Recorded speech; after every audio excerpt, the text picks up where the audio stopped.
నమస్తే, welcome to RP7 TV news. Rajanna Sircilla జిల్లా రుద్రంగి మండల కేంద్రంలో కాంగ్రెస్ అభ్యర్థి ఎంపీ వెలిసాల రాజేంద్రరావును గెలిపించాలని సిపిఐ సంపూర్ణ మద్దతుతో ప్రచారం నిర్వహించడం జరిగింది. ఈ కార్యక్రమంలో సిపిఐ వేములవాడ నియోజకవర్గ ఇన్ఛార్జ్ కడారి రాములు, సిపిఐ నాయకులు పండుగ పోచమ్మ, ఆకుల ఆంజనేయులు, పెంట మల్లయ్య తదితరులు పాల్గొన్నారు. రాజన్న సిరిసిల్ల జిల్లా రుద్రంగి మండల కేంద్రంలో ఈరోజు అమాలి కార్మికుల ఒక సమక్షంలో కాంగ్రెస్ అభ్యర్థి వెలిసాల రాజేంద్రరావు సిపిఐ సంపూర్ణ మద్దతుతో గెలిపించాలనేది ప్రచారం నిర్వహించడం జరిగింది.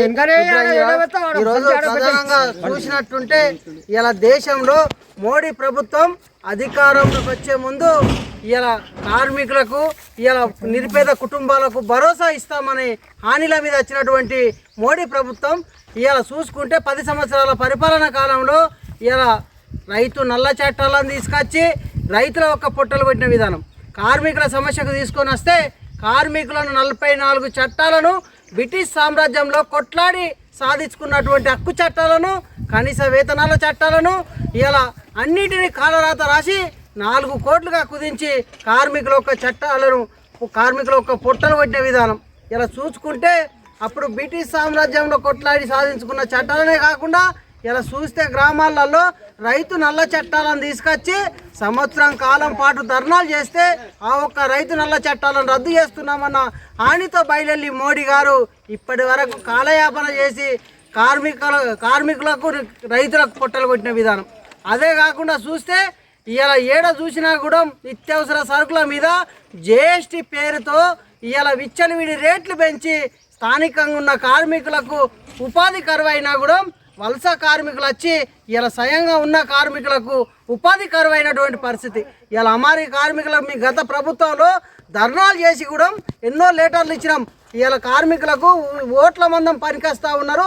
స్థానిక కార్మికులకు బీహార్, యూపీ కూలీలు వచ్చి స్థానికంగా ఉన్న కార్మికులకు ఉపాధి కరువైందని కూడా చెప్పినాం. అలాంటి సమస్యలు ఏది పట్టించుకున్నా ఓలే.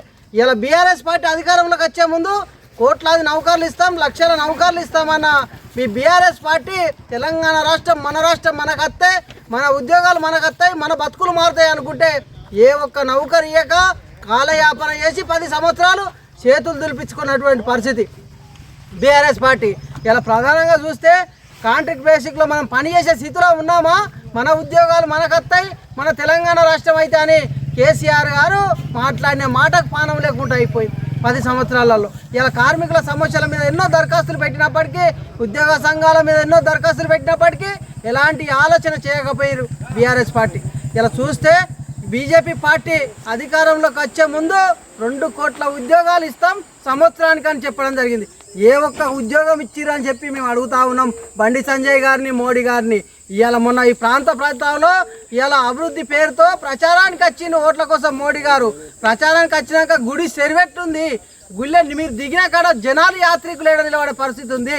మోడీ గారిని మేము అడుగుతా ఉన్నాం. ఇలా ప్రధానంగా ఇలా సెంట్రల్ గవర్నమెంట్ బడ్జెట్ తెలంగాణ రాష్ట్రంకు కేటాయిస్తామని 10 సంవత్సరాల పరిపాలన కాలంలో ఏ ఒక్క రూపాయి ఇయ్యక, బండి సంజయ్ ఒక్క రూపాయి తెయ్యక ఇవాళ బాగా మాట్లాడుతూ ఉన్నారు. గ్రామాల పొన్న ఏ ఒక్క రూపాయి ప్రజల కోసం మీరు చేసింది, ఏ ఒక్క అసెంబ్లీలో పార్లమెంటు సమావేశాలలో ఈ ఒక్క నిరుపేదల సమావేశం గొంతు ఎక్కడిప్పిరని మేము అడుగుతా ఉన్నాం. 10 సంవత్సరాలలో ఒక్క సంఘం ఆఫీస్ ఏడ కేటాయించారని మేము అడుగుతా ఉన్నాం. ఇలా ఎంపీ నిధుల మీద ఏ ఒక్క పని చేసిరో, ఏ ఒక్క అభివృద్ధి చేసిరో బండి సంజయ్ గారు చెప్పవలసిన అవసరం ఉందని కూడా సిపిఐ పక్షాన డిమాండ్ చేసి అడుగుతా ఉన్నాం. కార్మిక సంఘాల జిల్లా సెక్రటరీగా డిమాండ్ చేసి అడుగుతా ఉన్నాం. ఏమున్నా ప్రెస్ మీట్ల మీద ముంగట లొల్లులు పెట్టుకోవడానికి పనికొచ్చిన అధికార పార్టీలు తప్ప ప్రజల కోసం, నిరుపేదల కోసం ఎలాంటి ఆలోచన చేయకుండా కార్మికులై నిరుపేదల పొట్టలు పెట్టిన విధానం తప్ప ఏ ఒక్క ఆలోచన చేయలేరు. ఇక మీదనైనా ఈ ఒక కాంగ్రెస్ అభ్యర్థి వెలిసాల రాజేంద్రరావుకు ఓట్లేసి సంపూర్ణ మద్దతుతో గెలిపించాలని వెలిసాల రాజేంద్రరావును ఈ యొక్క కాంగ్రెస్ పార్టీ అభ్యర్థిగా, సిపిఐ బలపరిచిన అభ్యర్థిగా కోరుతా ఉన్నాం ప్రజలను, మేధావి వర్గాన్ని.